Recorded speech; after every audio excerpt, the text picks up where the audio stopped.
Hai guys, sesuai dengan judulnya, di video kali ini gua mau ngebahas tentang hasil Mama Awards tahun 2022 ini. Kemarin gua udah ngebahas tentang MMA, pemenang dan segala kontroversi setelah acaranya. Kali ini Mama, of course tetap ada kontroversinya dan semuanya mau gua bahas di sini satu-satu. Silahkan ditonton sampai habis karena menurut gua seru sih. Pertama yang mau gue bahas dari acara Mama Awards ini adalah para pemenangnya. Sebelumnya gue mau mengucapkan selamat dulu kepada seluruh pemenang. Kalian deserve memenangkan penghargaan kali ini. Dan selamat pokoknya untuk idolnya maupun fandomnya gitu ya. Kalau gue pribadi seperti yang kalian tahu, gue orangnya yang gak terlalu mempedulikan trofi piala kayak gini. Siapapun yang menang sih gue terima-terimanya dari dulu. Walaupun misalnya idol gue gak dimenangin, ya udah gak apa-apa aja gitu. Nah, jadi gue selamat kepada semua yang menang. Cuman ada beberapa penghargaan di sini yang mau gua highlight. Yang pertama, gua mau meng-highlight BTS dulu, tentunya the biggest boy band in the world yang kali ini berhasil meraih 3 desang di Mama Awards, yaitu Artist of the Year, Album of the Year, dan juga Worldwide Icon of the Year gitu. Nah, BTS meraih banyak piala, J-Hope-nya juga mendapatkan piala di sini. Bahkan kalian bisa lihat fotonya. Yang menarik tahun ini BTS meraih Mama Platinum. Gokil. Buat kalian yang belum tahu, Mama Platinum itu adalah desangnya desang di Mama dan baru pertama kali dikeluarkan sekarang. Jadi ya, Mama memberikan penghargaan khusus kepada BTS karena BTS adalah satu-satunya artis di Mama yang berhasil memenangkan 4 desang sekaligus. Dan BTS sudah mengoleksi banyak sekali desang di Mama Awards gitu. Dan karena ya, kalau nggak salah dari tahun 2019, 20, 21 itu 2019, 2020, 2021 BTS itu memenangkan 4 desangnya tiap tahun gitu. Tahun ini memenangkan 3, satu doang Song of the Year mereka nggak menang gitu. Nah, karena pencapaian tak terbantahkan BTS itu, akhirnya BTS mendapatkan Platinum, Mama Platinum tadi. Dan keren banget. Emang kayaknya susah banget buat ngalahin BTS ke depannya. Kayaknya sampai 10 tahun, 20 tahun ke depan untuk mencari grup yang bisa selevel sama BTS tuh susah banget kayaknya gitu. Jadi ya, selamat untuk BTS, selamat untuk ARMY, deserve banget gitu. Satu lagi yang mau gue bahas dan pengen gue highlight adalah kemenangan IVE di Mama Awards 2022 ini. Harus gue akui ya, kemenangan IVE ini kan kontroversi kemarin di Melon Music Awards. Banyak yang bilang bahwa IVE menang karena Melon itu yang punya Kakao Entertainment. Kakao Entertainment juga yang punya Starship, agensinya IVE gitu. Jadi banyak yang bilang IVE sengaja dimenangin karena Kakao Melon bla bla bla, makanya menang desang bla bla bla. Kalian udah banyak banget yang ngejulitin IVE kayak gitu. Dan sekarang IVE membungkam semua kejulitan. Karena apa? Karena IVE berhasil memenangkan desang Song of the Year juga di Mama Awards ini. Sama-sama desang Song of the Year, baik di MMA maupun Mama. Buat kalian, tapi kan karena kerjasama nggak bisa, karena si J ini musuhnya Kakao. Mereka ini bersaing dari dulu berdua, nggak bisa sama gitu. Kalau sampai musuh saingan beratnya Kakao dan Melon ini yaitu Mama aja sampai memenangkan IVE, berarti emang IVE menang mutlak aja tahun ini. Mereka berhasil menang Song of the Year desang di 2 ajang penghargaan besar ini. Selamat untuk IVE. Mereka juga menang Best New Female Artist, di mana di Melon Music Awards IVE juga menang itu. Dan yang sangat menarik lagi, bahkan IVE berhasil mengalahkan di kategori Best New Female Artist ini, mengalahkan Kep1er yang notabene adalah anaknya Mnet sendiri. Kep1er justru menangnya di Favorite New Artist bersama IVE juga, NMIXX dan lain-lain. Jadi segala kejulitan terhadap IVE soal kemenangan mereka di Song of the Year itu tidak valid ya guys. Jadi maksudnya udah terbukti nih kalau mereka emang layak untuk menang tahun ini, tahun mereka banget. Yang menarik adalah mereka menang desang di tahun debutnya, menjadi artis keempat sepanjang masa di K-pop yang berhasil menang desang di tahun debutnya. Goks IVE gitu. By the way, soal pemenang Mama tahun ini itu gue lihat di banyak komen, entah itu dari Kanets maupun Indonesia, pada bilang bahwa pemenangnya kebanyakan sesuai dengan prediksi, alias ini udah sesuai dengan data. Jadi nggak banyak yang komplain soal pemenang di Mama ini karena udah deserve gitu. By the way, yang mau gue sorotin juga adalah kemenangan Blackpink, di mana Blackpink di sini menang Best Female Group dan juga Best Music Video untuk Pink Venom gitu. Gue nggak inget. Coba ingetin gue ya. Gue nggak inget apakah tahun-tahun kemarin Blackpink udah dimenangin sama Mama gitu. Cuman kemenangan Blackpink di sini walaupun mereka nggak datang, jadi sesuatu yang apa ya, kayak rekonsiliasi yang bagus lah. Menang 2 penghargaan dan bergengsi nih penghargaannya, Best Music Video dan juga Best Female Group. Itu yang pengen gue bahas. Dan sekali lagi untuk seluruh pemenang lain, selamat. Bias gue Big Bang juga menang Best Vocal Performance gitu. Jadi sekali lagi selamat untuk para pemenang dan juga selamat untuk para fans yang mendukung. Keren banget. Selanjutnya yang mau gue bahas adalah penampilan. Nah, sekarang kontroversi dari beberapa penampilan para artis di Mama ini. By the way, sebelum membahas ke penampilannya, ada satu yang menarik dari BTS, yaitu ketika J-Hope akhirnya menang, bolak-balik menang kan. Dia nelpon Jin, dan di situ Jin di handphonenya diarahin ke mic, dan Jin ngomong kepada ARMY yang hadir di situ dan yang seluruh dunia yang nonton Mama. Jin kayak pamitan, mengucapkan terima kasih atas kemenangan itu, dan dia pamitan untuk wamil gitu. Jadi ARMY selamat menunggu sampai selesainya Jin dan juga para member BTS lain juga pasti satu-satu ke depannya akan mulai wamil. Ini waktunya kalian mulai harus bersabar nunggu satu-satu membernya kembali dari wamil gitu. Dan perpisahannya itu cukup mengharukan. Gue pribadi udah nonton beberapa cuplikannya di TikTok dan keren banget lah pokoknya ARMY. By the way, ada juga video-video yang memperlihatkan J-Hope sekarang tuh kayak kemarin tuh kan diliatin sendiri gitu ya. Maksudnya biasanya dia selalu bertuju sama BTS, kemarin sendiri gitu, dan bolak-balik gara-gara menang banyak banget gitu ya. Ya itulah ARMY ini yang harus kalian rasakan. Ini udah dirasakan sama fans boy group sebelumnya yang udah pada wamil idolnya gitu. Sekarang ini giliran kalian. Semangat ARMY pokoknya. Selanjutnya yang mau gue bahas soal penampilan adalah ada satu berita di mana Kanets itu tidak puas karena Mama kali ini kebanyakan pakai bahasa Inggris. Nah, ini yang agak lucu nih guys. Jadi ceritanya Mama tahun ini tuh hampir MC-nya kan John Somi, dan hampir full berbahasa Inggris guys di sepanjang acara. Dan gue juga cukup kaget karena gue udah nonton Mama dari dulu banget kan, bahkan dari namanya masih MKMF waktu itu belum jadi Mama gitu, dan MC-nya selalu berbahasa Korea gitu. Walaupun diadainnya udah di luar negeri, di Hong Kong, di mana gitu. Cuman tahun ini Mama tuh kayak udah global banget, dan kalau gue pribadi masuk di otak gue. Kenapa? Karena buat kalian yang belum tahu, acara penghargaan kayak gini di Korea itu ratingnya kecil banget guys. Kayak emang nggak terlalu ditonton aja sama masyarakat Korea gitu. Sehingga kalau akhirnya Mama dan Mnet lebih mentingin penonton secara global, masuk akal menurut gua. Dan karena penontonnya kebanyakan mungkin mereka pikir secara global, akhirnya pakai MC-nya pakai bahasa Inggris, John Somi pakai bahasa Inggris supaya kita di internasional ngerti. Dan gue sih masuk aja, tapi ternyata Kanets ngamuk gitu. Walaupun ratingnya kecil di Korea, tapi Kanets ngamuk. Beberapa komentar dari Kanets nih, aku malu, tolong hentikan omong kosong itu gitu. Apakah Mama berpikir bahwa mereka adalah jagoan hanya karena K-pop sukses besar? Sekarang mereka pikir mereka bisa melakukan apapun. Terus mereka juga bilang, acara penghargaan negara apa ini? Mengapa aku merasa malu? Kenapa Mama hampir semuanya dalam bahasa Inggris dan lain-lain gitu. Kalian bisa cek di portal berita Pencave komen-komen dari Kanets. Jadi mereka julid, mereka marah Mama sekarang pakai bahasa Inggris gitu, padahal faktanya ratingnya nggak tinggi-tinggi amat sebenarnya di Korea gitu. Mereka tetap mau mempertahankan pride. Ini kan acara Korea, acara K-pop, harusnya pakai bahasa Korea gitu ya. Ya, terserah perdebatan itu. Cuman gue sih nggak masalah sebagai orang internasional penggemar K-pop di luar Korea. Ya gue lebih nyaman pakai bahasa Inggris lah pasti, karena gue ngerti apa yang diomongin Somi jadinya itu. Lanjut, yang mau gue omongin juga adalah salah satu penampilan spesial dari para girl group Gen 4 di Mama yang bikin atau dijulitin sama Kanets. Ini juga gua kaget. Kalian bisa lihat beritanya di portal berita Pencave di Instagram ya guys. Jadi kalau kalian nonton Mama itu ada satu stage kolaborasi antara grup-grup Gen 4. Kalau gua nggak salah ada NMIXX, LE SSERAFIM, ada New Jeans, IVE, sama Kep1er gitu kalau gua nggak salah.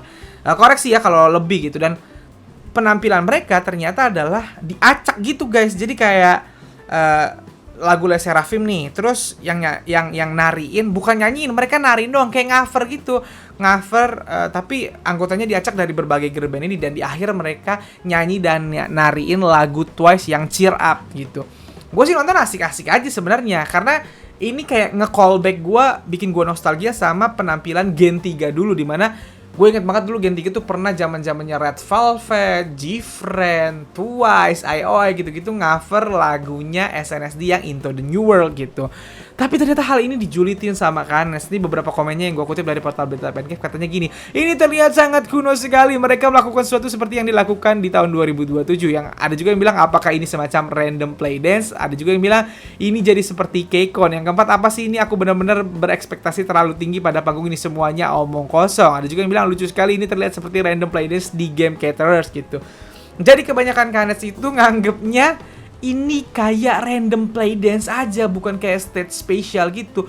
Yang gue lihat dari komen-komennya Kanet, kebanyakan dari mereka pinginnya grup-grup Gen 4 ini nge-cover full secara utuh lagu-lagu Gen 2 atau lagu-lagu Gen 3 gitu, lagu-lagu legendaris dari Gen 2 dan Gen 3, atau cover secara utuh masing-masing lagu mereka kalau emang mau tuker-tukeran.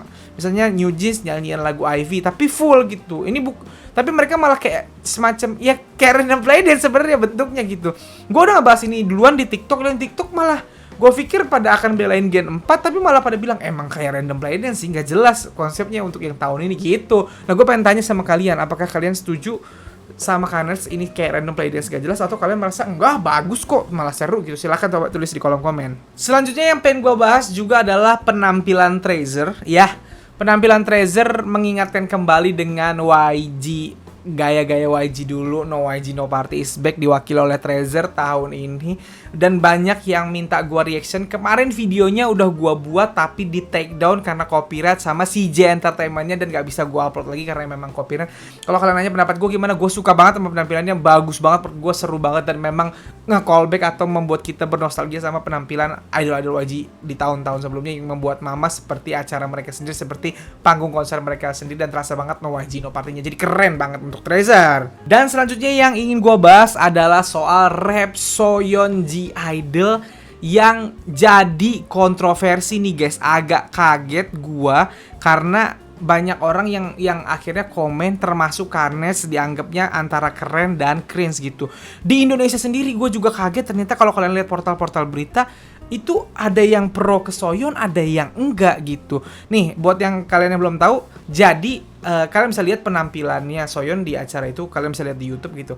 Di salah satu penampilannya, Soyeon itu ada kayak rap freestyle gitu, kayak apa yang dilakukan GD di tahun 2014. Jadi rap freestyle, dan ternyata kan waktu gue nonton rapnya bahasa Korea, gue nggak ngerti dong apa artinya. Pas gue udah tahu liriknya, ternyata Soyeon sempet ngedis Mama. Yang jadi apa ya, yang jadi paling kontroversi adalah lirik rapnya Soyeon yang kata-katanya gini, penghargaan apa yang akan kalian berikan kepada kami tahun ini Mama? Kalian tahu siapa kami? Kami adalah Sindrom tahun ini. Kami menolak penghargaan yang dibuat secara khusus generasi baru, kami yang mengambil alih generasi ini. Nah, itu salah satu liriknya Soyeon yang akhirnya jadi kontroversi. Dan gue kaget karena sampai dibanding-bandingin sama GD. Kalau kalian bisa lihat di portal berita Pancave, berita perbandingan rap Soyeon sama GD, dan Kanes malah kayak ngejatohin Soyeon. Nah ini yang mau gue bahas banget nih. Kita bahas satu persatu tiap-tiap poinnya gitu ya. Kita bahas dari boleh enggaknya dulu. Boleh enggak Soyeon ngedis Mama seperti yang dilakukan GD di tahun 2014? Dari bolehnya dulu ya. Jawabannya kalau menurut gue boleh. Kalau GD boleh, ya Soyeon juga boleh. Kan sama-sama idol gitu, cowok cewek sama-sama boleh. Kalau dari bolehnya dulu nih, di luar liriknya ya boleh menurut gua gitu. Nah sekarang kita ngebahas ke poin liriknya yang jadi banyak masalah. Kalau kalian udah pasti udah banyak yang denger lah liriknya GD di tahun 2014. Di liriknya GD itu, GD kayak ngedisnya adalah bahwa ini acara penghargaan akhir tahun, bagiin ke yang lain, gak usah ke gua udah banyak penghargaan gitu, bagiin aja yang adil ke yang lain biar nggak ada yang berantem, biar nggak ada yang marah. Intinya lirik rapnya GD seperti itu gitu. Nah lirik rapnya Soyeon ini yang nggak tahu kenapa, kalau gue sih karena kalian semua tahu gue orang yang nggak terlalu suka penghargaan Mama, dan gue sering banget ngeliat kecurangan di Mama menurut gue ya, atau hal-hal yang nggak apa ya bahasanya, hal-hal yang nggak bener di penghargaan Mama menurut gue gitu. Jadi gue ya terserah orang mau ngedis apa enggak, gue nggak peduli amat gitu. Cuman lirik rap ini akhirnya dipermasalahin banget karena lirik rapnya itu kan Soyeon bilang bahwa penghargaan apa yang akan kalian berikan kepada kami tahun ini, itu dia mempertanyakan gitu. Terus mereka bilang kami adalah Sindrom tahun ini, merujuk kepada grupnya Soyeon yaitu G-Idol gitu. Dan gue setuju, G-Idol memang adalah Sindrom tahun ini. Mereka adalah satu-satunya artis di K-pop yang berhasil perfect kill tahun ini 2 kali dengan lagu Tomboy dan juga Not.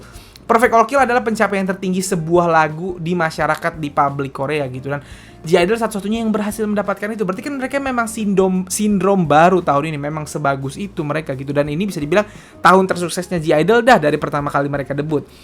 Nah, tapi kata-kata ini nih, kami menolak penghargaan yang dibuat secara khusus. Generasi baru kami yang mengambil alih gitu. Kami menolak penghargaan yang dibuat secara khusus. Ini kan merujuk kepada penghargaan-penghargaan. Nah, ini yang gue sebel dari Mama sebenarnya. Bukan cuma Mama, tapi ajang penghargaan di Korea sering kayak gitu. Mereka ngebuat penghargaan yang sebenarnya penghargaan itu nggak pernah ada sebelumnya gitu. Dibuat-buat aja supaya ngasih aja gitu, supaya dapat aja, supaya yang datang kayaknya biar nggak pulang tangan kosong gue kasih penghargaan. Padahal penghargaan itu nggak pernah ada. Penghargaan yang udah pasti kan misalnya best female group, best male group, best male solo, best female solo, terus Desang Artist of the Year, Album of the Year, Song of the Year gitu.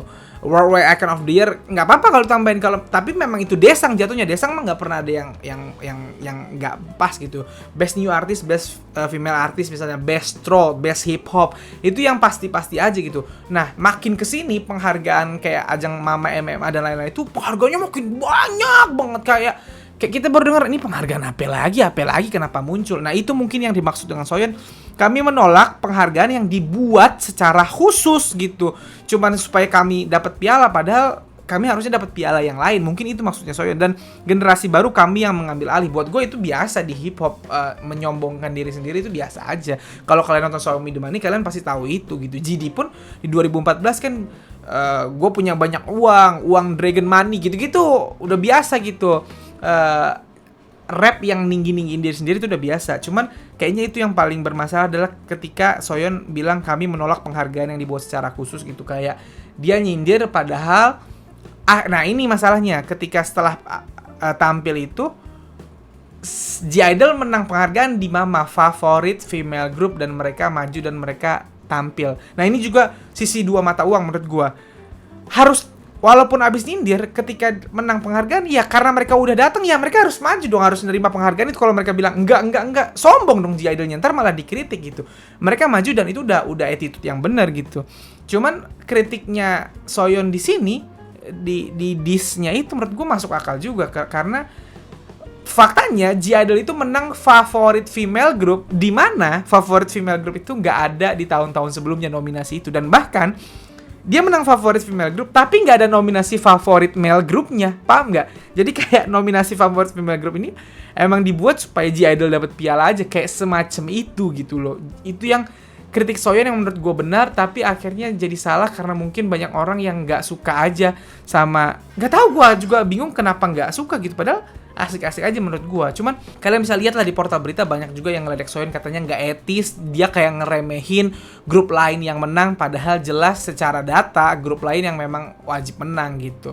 Gue nggak tahu apa-apa aja yang masuk nominasi. Mungkin yang setahu gue ya yang sangat bersaing of course di Song of the Year tahun ini, di mana I Feel Love Dive itu lawan kuatnya adalah G-Idol Tomboy gitu. Cuman secara data katanya memang menang I Feel Love Dive karena menangnya bukan cuma di Mama tapi di MMA juga. Maksudnya dua ajang penghargaan besar nih sepakat Song of the Year-nya adalah I Feel Love Dive gitu. Berarti kan emang lagunya apa ya bahasanya, berpengaruh dan kuat banget tahun ini. Itu dua yang pas gitu. Terus mungkin Best Music Video, Best Male Best Female Group gitu ya, dimana mereka masuk, atau Best Dance Performance Group gitu. Gua nggak tahu tuh cara penilaiannya gimana. Cuman kalau kayak Best Female Group yang menang Blackpink. Bukan gue nggak setuju G-Idol menang pun gue nggak ada masalah kan, seperti yang gue bilang tadi. Gue soal piala gue nggak ribet gitu. Cuman menangnya Blackpink di Best Female Group menurut gue sangat layak juga gitu. Jadi bingung kan. Emang kadang-kadang penghargaan tuh gitu, tergantung apa ya, emang ada waktu-waktunya orang lain harus menang aja walaupun kita udah ngeluarin yang terbaik gitu. Jadi gue nggak bisa komen ya, gue nggak mau menyalahkan Soyeon juga, gue nggak mau menyalahkan Mama juga untuk sekarang, karena banyak yang bilang penghargaannya udah sesuai data gitu. Gue menyerahkan kepada kalian aja nih penonton, menurut kalian gimana? Silahkan tuliskan pendapat kalian di kolom komen. Apakah kalian setuju sama Soyeon atau kalian yang mengkritik Soyeon juga seperti Kanes dan juga netizen Indonesia yang lain? Coba tulisin di kolom komen ya pendapat kalian. So guys, jadi itulah yang pengen gue bahas dari Mama Awards 2022 ini. Yang menarik adalah bukan cuma Mama tapi di MMA, dimana penampilnya rata-rata datang bener-bener dari Gen 4. Kayak udah perubahan gen banget nih. Gen 3 udah banyak banget yang gak datang, tapi ternyata panggungnya masih penuh, acaranya masih rame ditonton di seluruh dunia. Dalam arti bahwa kayaknya K-pop sudah siap ganti generasi gitu, dan itu yang gue suka karena wah, secinta-cintanya gue sama bias gue lebih senang sama K-pop juga. Gue pengen K-pop tuh jalan terus karena emang gue suka K-pop udah lama banget gitu, dan industri ini adalah industri yang gue suka gitu. Jadi dengan tonggak estafet itu berubah antara 2000 antara Gen 3 ke Gen 4, itu gue senang banget gitu. Semoga K-pop jalan terus dan panjang terus masanya gitu. Keren banget untuk Gen 4 yang berhasil membuktikan. Nah guys, jadi itu aja video gue kali ini. Kalau kalian suka video ini, seperti biasa like dan share ke teman-teman K-popers kalian. Kalau kalian mau kenal gue, kalian bisa follow gue di Instagram, dan kalau belum subscribe channel gue, silahkan di subscribe. Sekian dari gue, bye.